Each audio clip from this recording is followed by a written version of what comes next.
Hi, everybody. Welcome. With everything going on in the royal family and the Jubilee celebrations, I have not had time to produce a video for this channel.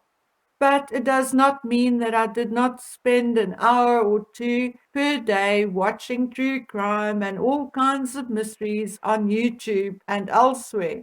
Doing so is what I call me time. I mentioned on my other channel that I am fascinated by the Summerwells and Monkey Vaughan cases, and although I get highly frustrated by certain YouTubers, law enforcement, and so on, not a day goes by where I don't check at least once as to whether Summer had been found yet. Yes, I have already made a video about the case, but a lot has changed for me since I made the last video. About 5 years ago, I, along with five other people, decided to look into the Van Rooyen Horror case, a cold case here in South Africa where the disappearance of six young girls were attributed to Gert van Rooyen and his partner Joey Horror. We aborted the case because one, we discovered things which were never known to the public. We even traced two of the girls to a specific area, likely the last place they were before they were made to finally disappear from the face of the earth, or rather from this country. Anyway, like good citizens, we went to the trouble to find the right department and persons within the police force to share this information with, but found that there was no interest at all. I don't want to waste your time by explaining other things that happened, but suffice it to say, at some point, three out of the five of us received threats, and it was decided that our own children were more important to us. However, we learned some rather surprising things during our investigation and when the Summer Wells case popped up, and as it progressed, I noticed some disturbing similarities. The first thing that I need to point out is that it is not impossible for a stranger to abduct a child, and that is what we would call a crime of opportunity. The circumstances are just right, and the poor child is just in the wrong place at the wrong time.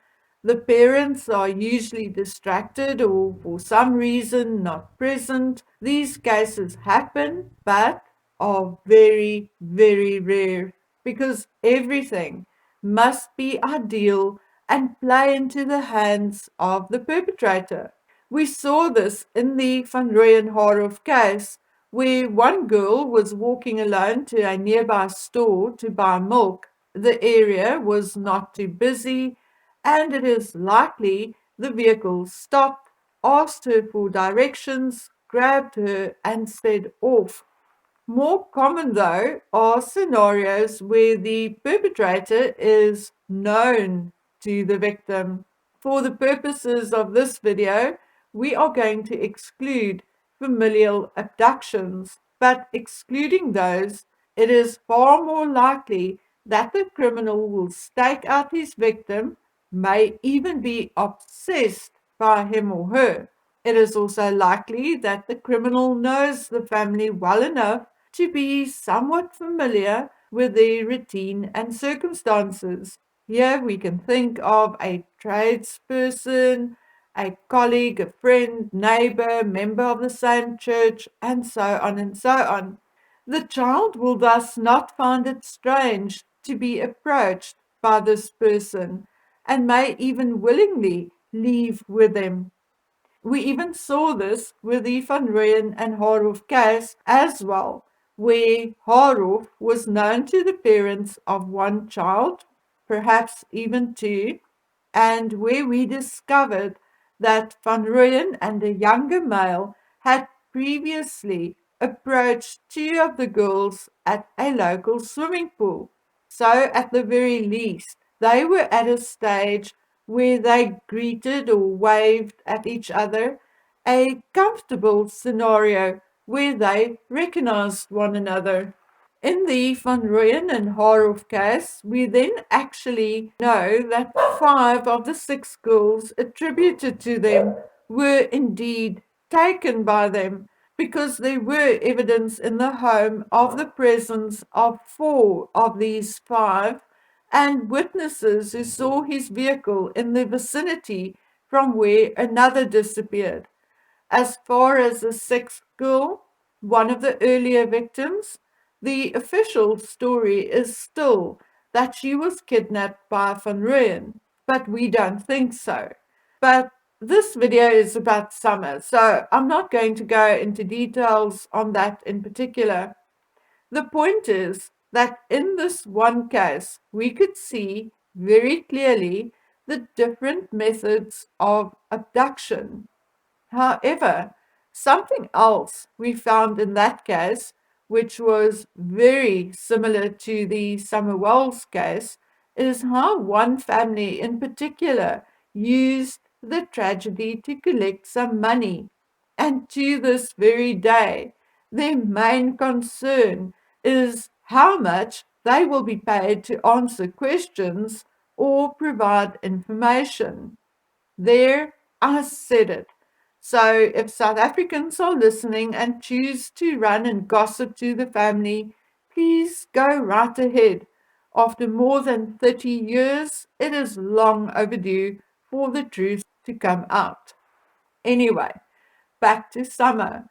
From the moment Summer left her home that morning, she was first in the company of her mother and grandmother until Grandma was dropped off at the hospital.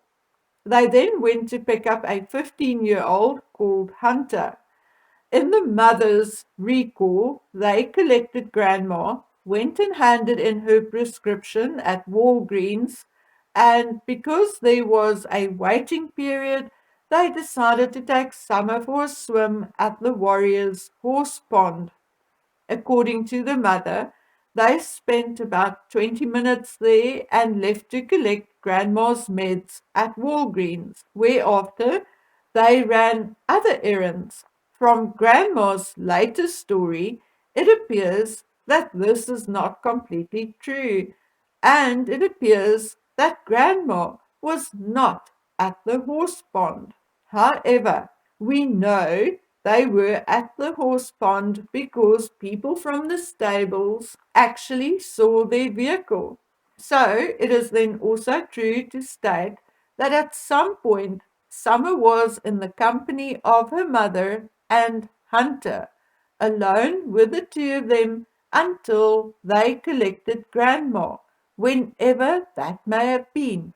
After that, she was again with her mother, Grandma, and Hunter until Hunter was dropped off at his home between 2:15 and 2:30.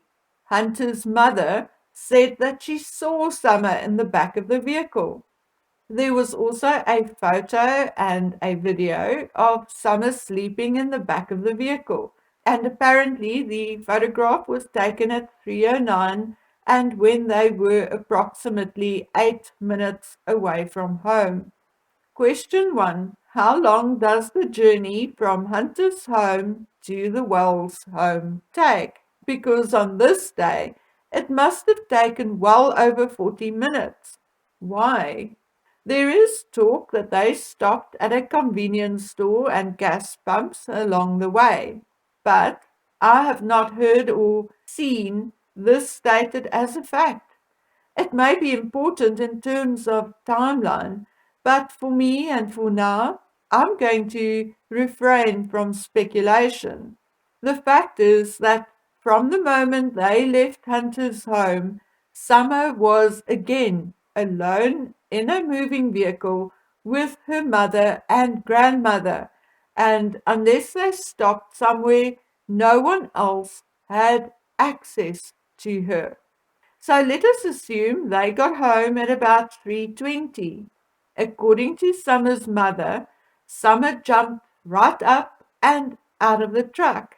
Now, Summer was in the company of her mother, grandmother, and 3 brothers who stayed home that day, allegedly. And here is where things start falling apart for me. Up until then, things made sense, although it is possible that things did not go exactly like the mother or hunter said. It still makes sense regardless of discrepancies in time and who was where and when. Okay, so please try and follow along with me now. Let's assume Summer got home safely, at least for now. According to the mother, they took the groceries into the home, separated Grandma's things from theirs, and Grandma went back to her trailer, and the boys even helped her carry the bags. According to the mother, she chilled with the boys, put some washing in the machine, and then saw Grandma sitting on the steps of her trailer. Grandma said they should plant some cacti or flowers, as they call it, and Mother called Summer, who was keen to come and help. They planted the cacti. Grandma gave Summer peppermint, and Summer wanted to go back into the home. According to the mother, she walked Summer to the front door and told the boys to keep an eye on her. She went back to her mother's trailer, spent 2 minutes adjusting her knee brace, went back home, and Summer was gone. According to the mother, the boys said Summer went into the basement to play, and according to other sources, the boys said she went out the back door, which is what they called the basement door. We also know from law enforcement that a call was made to 911 by one of the parents at 6:30. Later, Grandma said she took an afternoon nap as she was tired after the trip, and that complicates matters. When did Grandma take this nap? Before or after they planted the cacti? Now, let's say it was before. Let's say Grandma took this nap while the mother spent time with the boys and chucked a bundle of washing into the machine. So, how long did Grandma sleep for? 20 minutes? Half an hour? An hour? At some point, she got up and went to sit on the step where Summer's mother saw her. They then did the planting and I guess some talking, and then Summer wanted to go in. Now, how long did the actual planting take? 15, 20 minutes? Then the mother supposedly walked her to the house. And why would she do that? The trailer is less than 50 feet from the home. They were outside, so they could see Summer going into the house. Why ask the boys to keep an eye on her? She was 5, nearly 6, and in her own home with her mother and grandmother 50 feet away. None of this actually rings true. Anyway, although the mother said it took her 2 minutes to help with the brace, it could have been 5 or 10 minutes because it is just a manner of speaking. And it is doubtful that anyone would be accurate on something so normal and insignificant. However, it is doubtful that it could be more than 10 minutes if we believe the mother and believe that that is indeed what she did. But now, let's test the story. They got home at, say, 3:20. Grandma slept for an hour while the rest of the family was in the house doing whatever. So that makes it 4:20 when they go outside to help with the planting. Let's say it took 20 minutes before Summer wanted to go back inside. And that will then take us to 4:40. Now, let's say Mother did walk her home and helped Grandma and returned 10 minutes later to find Summer missing. Well, that means she discovered her missing at 5 o'clock or just after. So why only phone for help an hour and 30 minutes later? I don't get that. Now we can keep testing this with different time frames. We can assume grandma slept for only 20 minutes or half an hour. It doesn't matter. The fact remains the mother took an hour and a half or more before she actually called for help. If we assume they planted flowers before Grandma went to sleep, it will make matters even worse, won't it? It will effectively mean that the timeline will change with yet another hour or even 2 hours, and it could effectively mean the mother waited up to 3 hours before calling for help. But although the timeline is dodgy, to say the least, we still have a scenario where Summer was outside or inside with either her mother, her grandmother, and or her brothers. Okay, now let's address other things. While all of this is taking place, there are a number of dogs roaming around. It is summer and the undergrowth is thick, the trees are filled with leaves, etc. And the house can barely be seen from the road. There are numerous vehicles parked in the yard. A stranger can barely see the house, let alone a little girl roaming the yard. Let's say a stranger is brave enough to venture closer. He will immediately notice all the vehicles and there should be signs of life coming from the house. The TV is on and children and adults are talking. It is also likely that once the dogs notice or smell the stranger, there will be some sort of commotion. Even if they did not bark, they would have yelped and sniffed and approached. And a stranger who did not know the dogs would likely back off. All of this would increase his risk of being caught, and he would likely have decided to go look for another target. In my opinion, there is less than 1% chance of Summer being taken by a stranger. If we consider someone known to her taking her or luring her off the property, we are still stuck as the same circumstances would have faced this person. He would have had to contend with the dogs and the terrain just like anyone else. If he somehow lured Summer off the property, then how did he do it? Did he promise her something? In which case, he would have had to have a conversation with her. And no one heard anything.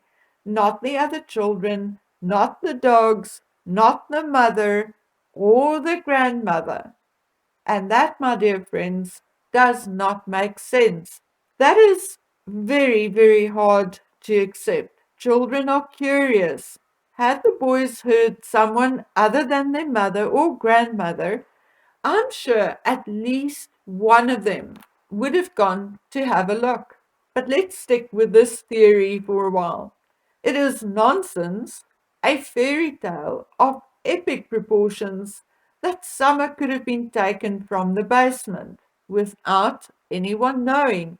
I don't care who could have seen or heard it or not. The simple truth is, how did someone, known or unknown, have known that she was in the basement?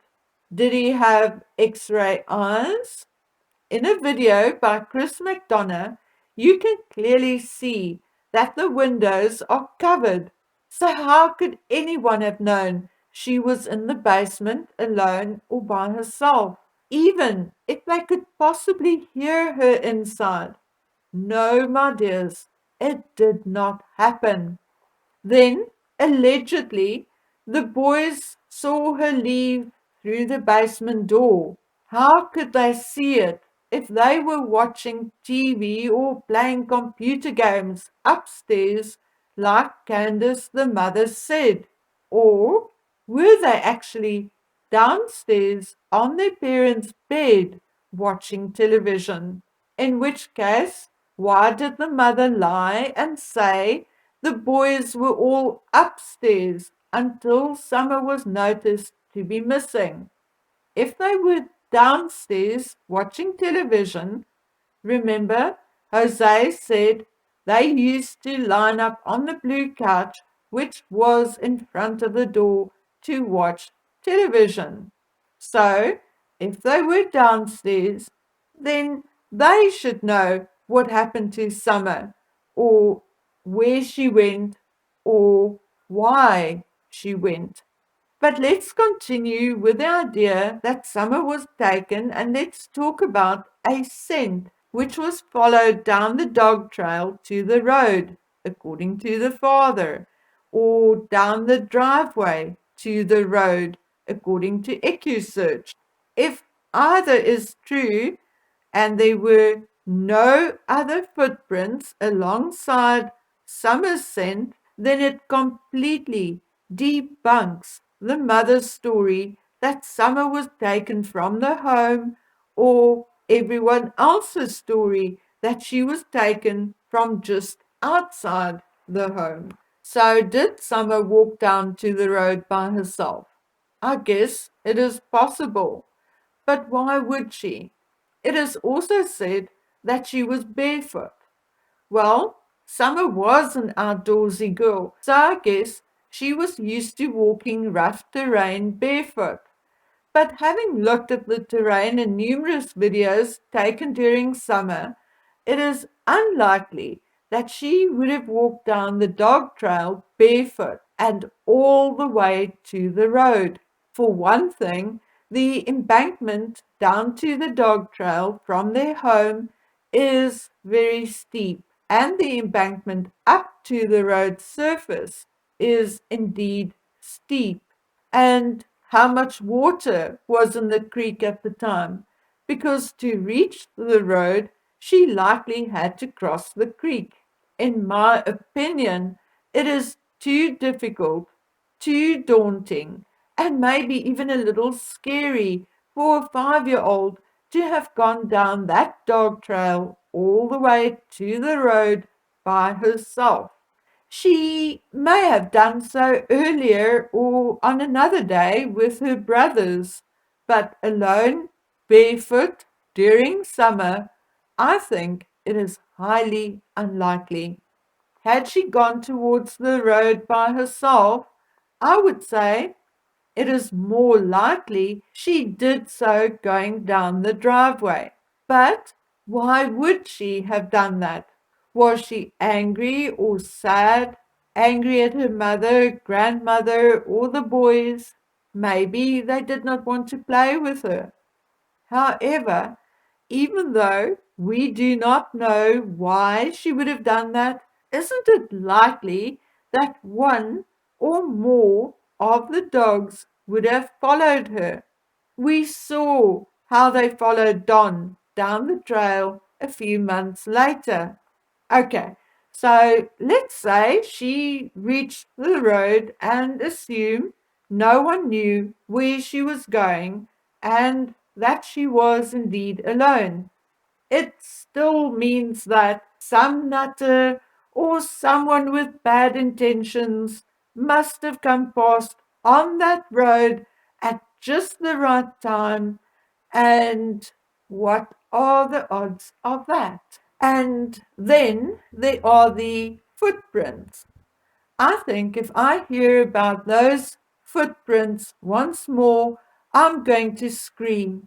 Allegedly, there are 2 sets of footprints found by a neighbor and which YouTubers are paying quite a bit of attention to. But law enforcement seem to discard it And I am with law enforcement on this one. How could a footprint appear out of nowhere? Some YouTubers are keen to dramatize and say, oh, someone must have carried her. Well, how did they carry her? Did they hover above the ground while carrying Summer? Surely, if someone carried her up to that point, it would mean they are bigger and heavier than Summer. So, where are his or her footprints? And if there were a child's footprints and an adult, then surely the dogs, the drones, or the searchers could have followed it somewhere. And if those footprints were recent and they were Summers, why would someone pick her up from the road, drive a short distance, and head back into the bush or up the hill with her? Why not get the heck out of the area and go do what they want to do somewhere safer? There are other stories on YouTube, other guesses and assumptions, like Summer was run over down at the road, Summer was taken by a wild animal, etc. None of those stories make any sense at all, as I have no doubt that law enforcement, EcuSearch, and others have looked and searched along that road. Had she been run over by a car, there would have been blood or skid marks or something. Had she been taken by a bear, it is likely there would have been drops of blood close to where she was taken. And if she was taken from the yard, from the dog trail, from the driveway, or from the road, there would have been signs of it. It would have been found by now. The same would apply had she walked off and got lost. How far would a barefoot 5-year-old get in rural Tennessee during summer? My guess would be not very far. Yes, others were found miles away, but in Tennessee, in that area, the undergrowth is so thick that I doubt a 5-year-old could even get through it or would want to. No, guys, if there was an accident involving a vehicle, there would have been signs of it. If an animal carried her off, there would have been signs of it. If Summer had walked off and had an accident or got lost, she would have been found by now. So, what remains? Only two things. She either came to harm at her home or she was taken by someone familiar with the family with the knowledge of the adults on the premises. In my opinion, if Summer was taken, it was prearranged, and the perpetrator likely knew where she would be at a certain time. Maybe someone at the home left the back door unlocked and made sure that Summer was in the basement at a certain time. Or Summer came to harm between 2:15, 2:30 and 6:30 at the home where she lived, and she was removed from the premises by none other than her own mother. And before I go, why was that gross mattress, which so prominently features in one of Don Wells's videos, never confiscated by law enforcement for forensic analysis? Where is the blue couch, which was always in front of the basement door?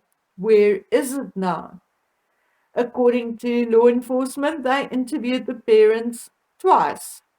Do you think that is enough?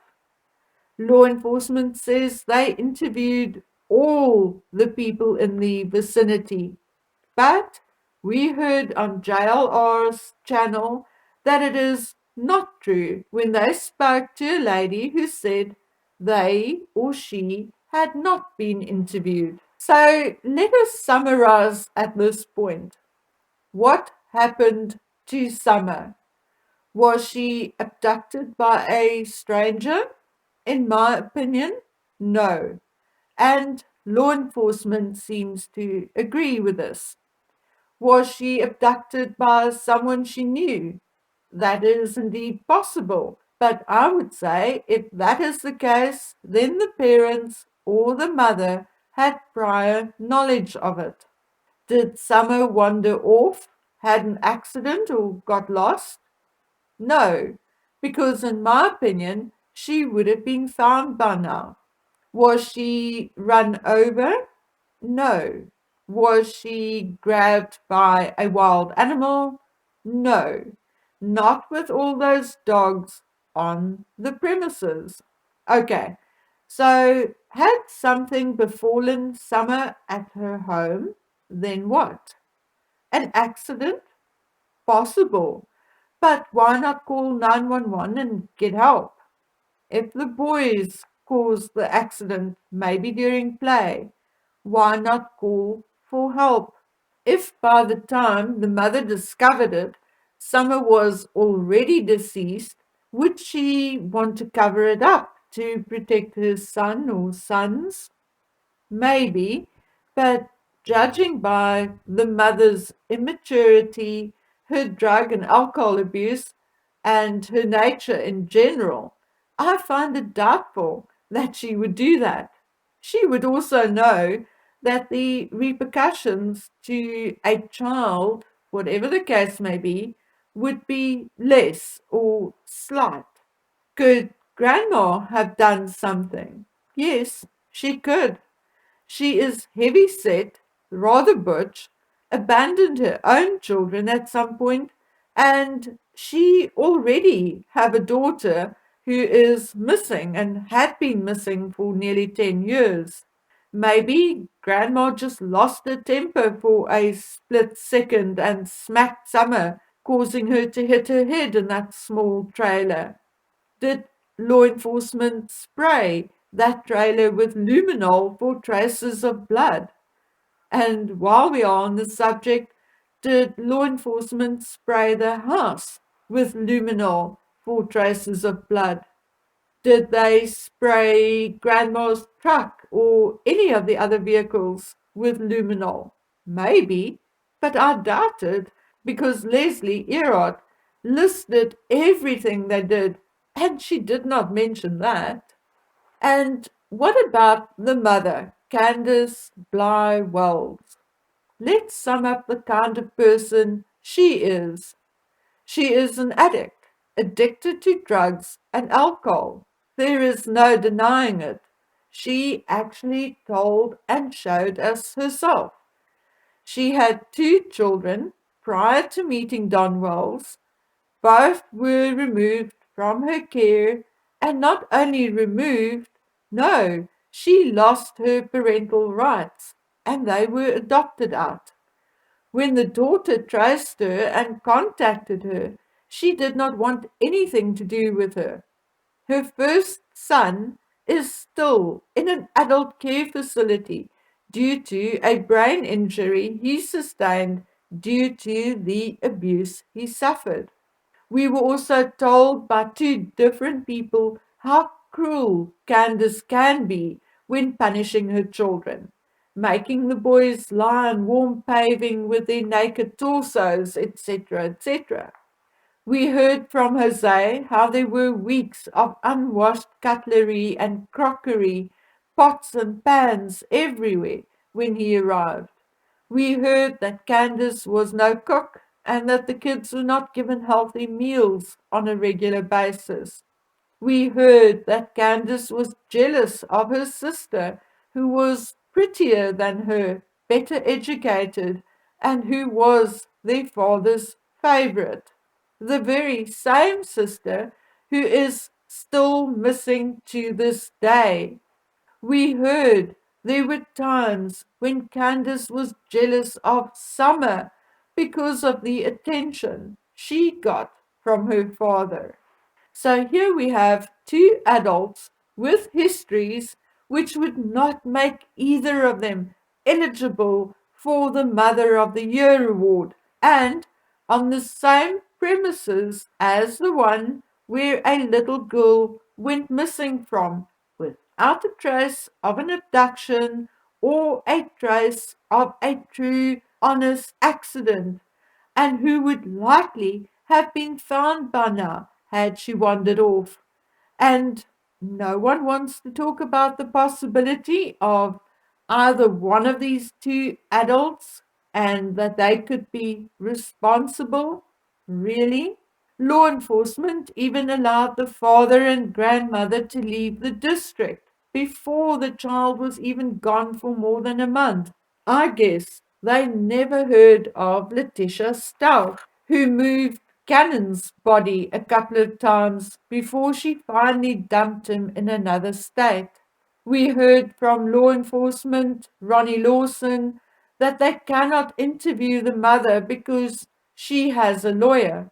Since when does having a lawyer prevent law enforcement from questioning anyone?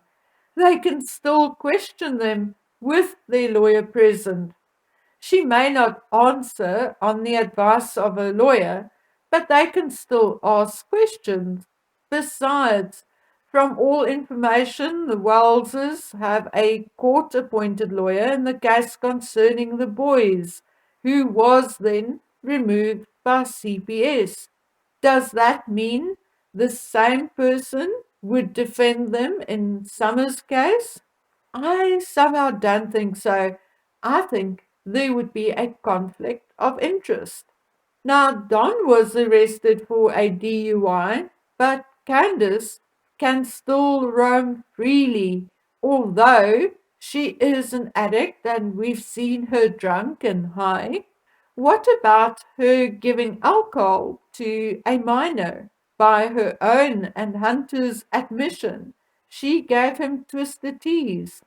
With 5 children removed from one woman by CPS, of which one had sustained brain injuries, and with a 6th child missing, why is Candace Bly Wells not law enforcement and YouTube's #1 suspect? Now, I would like to hear from you in the comments section what you think. So, until we meet again on the next video, please take good care of yourselves and your families. Bye.